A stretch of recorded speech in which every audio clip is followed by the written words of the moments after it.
How to install an Autostop Start Eliminator in a Ford Bronco. Because pressing the button every time is a hassle.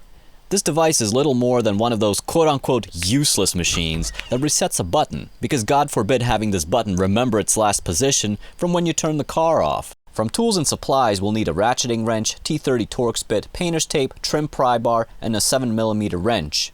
Start by removing the passenger side grab handle with a T30 Torx bit.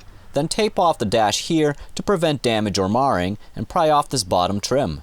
Easier said than done, it has two very large clips holding it in place on both the driver's and passenger sides.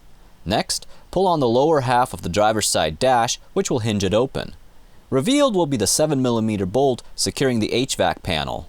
Remove the bolt on the driver's side, then move to the passenger side, open the glove box, and remove the other 7mm bolt. From here, lay down some cloth on the transmission tunnel as to prevent scratches, and it'll take a serious amount of wiggling and pulling to get the HVAC panel off. There are 6 clips in total that hold the HVAC panel in place, and here they all are, so you know where to apply the force. Unhook the topmost reddish-orange connector from the HVAC panel, which is connected to the Auto Stop Start button. You're basically splicing the eliminator between the button and the cable from the car, so plug the car's connector into the male end of the eliminator and plug the female end of the eliminator into the HVAC panel. Use the included zip ties to bundle the cables and eliminator together so nothing rattles around, and now's a good time to test and make sure everything works. Then begin reassembly. HVAC panel clips back in, replace both the driver's and passenger side 7mm bolts, hinge the dash panel back in, replace the trim piece for the lower portion of the HVAC panel, and reinstall the grab handle. I chose to be risky and tested everything after I bolted it all back together. Let's see how that worked out for me.